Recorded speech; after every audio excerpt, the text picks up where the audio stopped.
शंकर एक अनाथ लड़का था। उसको जंगल में रहने वाले शिकारियों के एक गिरोह ने पाला था। उसके पास कोई औपचारिक शिक्षा भी नहीं थी। वह केवल एक चीज जानता था कि उसे कैसे जीवित रहना है, शिकार करना और उनको मारना तथा जंगल के फलों को खाना और नदी के पानी को पीकर अपने आप को जीवित रखना जानता था।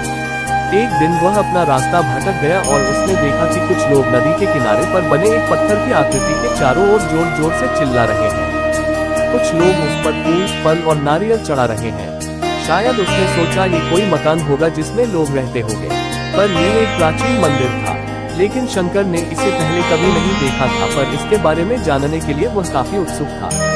उसने तब तक इंतजार किया जब तक कि लगभग सभी लोग उस मंदिर से नहीं चले गए। अंत में उसने एक युवा लड़के को पत्थर की इमारत से बाहर आते देखा और उससे बात करने का फैसला किया और शंकर ने उससे अपने मन में आए कई सवाल पूछे। उसका पहला प्रश्न था, इस इमारत को क्या कहा जाता है?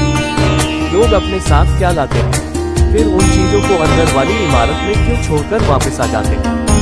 चीजों को अपने साथ लाना और उनके अंदर छोड़कर वापस चले जाने पर वह लड़का शंकर की अज्ञानता व मासूमियत पर बहुत ही हैरान था और उसके सवालों से चकित भी था। पर यह वह नहीं जानता था कि वह पास के जंगल में रहता है और शिकार करके ही अपना जीवन यापन करता है। लेकिन फिर भी उसने उसके सवालों के जवाब देने की पूरी कोशिश की। उसने शंकर को बताया, ये भगवान शिव का मंदिर है। लोग यहाँ उन्हें फल और फूल चढ़ाने आते हैं। वे शिव भगवान से जो चाहते हैं वह मांगते हैं और शिव उनकी सभी की प्रार्थनाओं को सुनते हैं। ये सुनकर शंकर तुरंत मंदिर जाना चाहता था। लड़के ने उसे अंदर का रास्ता दिखाया और शिवलिंग के बारे में बताया। शंकर ने मासूमियत से लड़के से पूछा, ये शिवलिंग क्या चीज है और हमें क्या देता है? लड़के ने बताया, हम शिव से जो मांगते हैं वो हमें दे देता है, हम सब ऐसा मानते हैं। लड़के ने कहा, अब अंधेरा हो रहा है, अब मुझे घर जाना होगा। और वह शंकर को वहीं अकेला छोड़कर चला गया। शंकर ने झिझकते हुए मंदिर में फिर से प्रवेश किया। वह एक कोने में बैठ गया और सोचा, एक पत्थर किसी को वह चीज कैसे दे सकता है जो वे चाहते हैं। इसलिए उसने इसका परीक्षण करने का फैसला किया और उसने पत्थर की प्रतिमा से कहा, हे शिव, कृपया मुझे पर्याप्त शिकार करने दे ताकि मैं भूखा न रहूं। मेरे पास आपको चढ़ाने के लिए कोई फल या फूल नहीं है, लेकिन यदि आप मुझे शिकार देते हैं तो मैं उसे आपके साथ साझा करूंगा। मैं वादा करता हूँ कि मैं आपको धोखा नहीं दूंगा। उसने घोषणा की। अगली सुबह शंकर शिकार करने गया। उसने पूरे दिन शिकार की तलाश की, लेकिन उसे कोई शिकार नहीं मिला। वह भूख से तिलमिला रहा था। वह काफी निराश हो गया क्योंकि उसे कोई शिकार नहीं मिला था। दोपहर हो चुकी थी। अब उसे लगने लगा कि मंदिर के लड़के ने उससे झूठ बोला था। फिर उसने शिकार जारी रखा। जैसे ही शाम हुई, उसने 2 खरगोशों को अपने बिल में से आते देखा। शंकर ने उन खरगोशों को मार डाला। चूंकि उसने शिव भगवान से वादा किया था कि वह अपने शिकार को साझा करेगा, वह मरे हुए खरगोशों में से एक के साथ मंदिर गया। देर हो चुकी थी और मंदिर सुनसान था। शंकर ने मंदिर में प्रवेश किया और जोर से कहा, कृपया आओ और अपना हिस्सा ले लो प्रभु, आपके लिए मैं लाया हूँ। वह वहाँ बैठ गया और अंधेरा होने तक प्रतीक्षा करने लगा, लेकिन भगवान प्रकट नहीं हुए। शंकर को भूख और नींद आने लगी और उसने खरगोश को मंदिर में छोड़ने का फैसला किया। अगली सुबह जब लोग मंदिर पहुंचे तो उन्हें शिवलिंग के सामने मरा हुआ खरगोश मिला। भक्त बहुत परेशान थे। ये यहाँ कौन लाया है? उसने हमारे मंदिर को अपवित्र करने की हिम्मत कैसे की? उन्होंने खरगोश को बाहर फेंक दिया। अगले दिन शंकर अपनी भूख मिटाने के लिए जंगल में शिकार करने गया, लेकिन इस बार उसकी किस्मत अच्छी नहीं थी और उसे शिकार भी नहीं मिला। उसने सोचा, आज रात को मंदिर जाना चाहिए और शिव से पूछना चाहिए कि उनको खरगोश का भोजन कैसा लगा। शंकर ये पूछने के लिए मंदिर गया।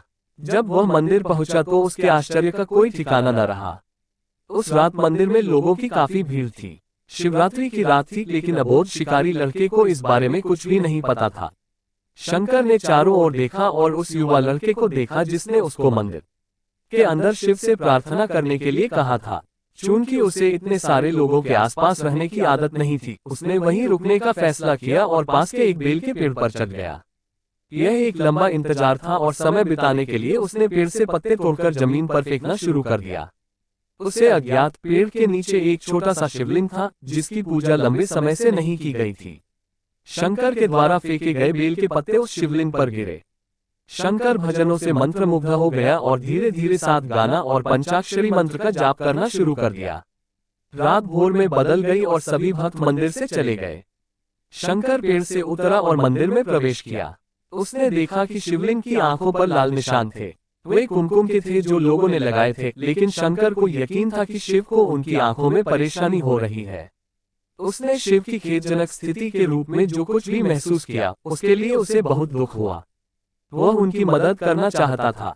उसने सोचा, शिव यहाँ अकेले रहते हैं और बीमार होने पर उनकी देखभाल करने वाला कोई नहीं है। जब तक भक्त उनसे मिलने नहीं आते, उन्हें भोजन भी नहीं मिलता। शंकर ने एक रात पहले भक्तों को शिवलिंग पर जल चढ़ाते देखा था। प्रभु को ठंड लग रही होगी, शायद वे कांप रहे हैं, उसने सोचा। आखिरकार वे केवल पत्तियों से ही ढके हुए हैं। तो उसने शिव से पूछा, मेरे स्वामी, मैं आपकी क्या मदद कर सकता हूँ? शायद कुछ खाना या दवा। मैं आपकी सेवा कैसे कर सकता हूँ? शिव ने उसे कोई उत्तर नहीं दिया। शंकर ने सोचा, भगवान वास्तव में बहुत बीमार है क्योंकि वह अब उत्तर देने में भी असमर्थ है। वह तुरंत जंगल में गया, कुछ औषधीय जड़ी बूटियों को लाया और लाल निशान पर उनका लेप लगाया। लेकिन कुछ नहीं हुआ। उसने कहा, लगता है कि ये अंधे हो गए हैं। मुझे प्रभु को अपनी एक आंख देनी चाहिए ताकि वह ठीक हो जाए। ये निश्चित रूप से उन्हें खुश कर देगा। उसका दिल पवित्र था और उसने वहां शिव के हाथ में रखे त्रिशूल को उठाया और त्रिशूल को अपनी दाहिनी आंख की ओर ले गया और अपनी आंख को निकालने का प्रयत्न किया। शंकर अनपढ़ था, उसे मंत्रों या पूजा के उचित तरीकों का कोई ज्ञान नहीं था, लेकिन उसकी भक्ति की कोई सीमा नहीं थी। जैसे ही वह अपनी आंख निकालने वाला था, शिव अपनी पत्नी पार्वती के साथ प्रकट हुए। उन्होंने पार्वती से कहा, इस भक्त शंकर ने अनजाने में शिवरात्रि पर उपवास किया, बेल के पत्तों से मेरी पूजा की और साबित किया कि उनका दिल बेदाग व पवित्र है। मैं अपने इस भक्त पर काफी प्रसन्न हूँ। शिव भगवान ने शंकर से कहा, तुमने मुझे अपनी मासूमियत के कारण जीत लिया है। प्रभु ने मुस्कुराते हुए कहा, लोग मुझसे हर समय झूठे वादे करते रहते हैं और कुछ न कुछ मुझसे मांगते रहते हैं, पर जैसे ही उन्हें मुझसे मांगी चीज मिल जाती है तो वे मुझे भूल जाते हैं। दूसरी ओर तुमने मेरे साथ एक सच्चे इंसान की तरह व्यवहार किया और यह वास्तव में बहुत ही दुर्लभ है। अब से तुम मेरे इस संसार में सबसे बड़े भक्त माने जाओगे और तुम्हारा नाम मेरे साथ सदा जुड़ा रहेगा। तुम कई सदियों तक जीवित रहोगे। इस बात को कहकर भगवान शिव व मां पार्वती अंतर्ध्यान हो गए। तभी से लोग शिव के साथ शंकर भी लगाने लगे। आप सभी का बहुत धन्यवाद। आशा है आपको शिव भक्त की कहानी अच्छी लगी होगी। कृपया इस चैनल को लाइक शेयर सब्सक्राइब करें ताकि हमारी आने वाली हर वीडियो का नोटिफिकेशन आप तक जल्दी मिले और आपको हमारी सभी वीडियो देखने को मिलती रहे। महाकाल आप और आपके परिवार पर सदैव अपनी कृपा बरसाते रहे। जय श्री महाकाल। धन्यवाद।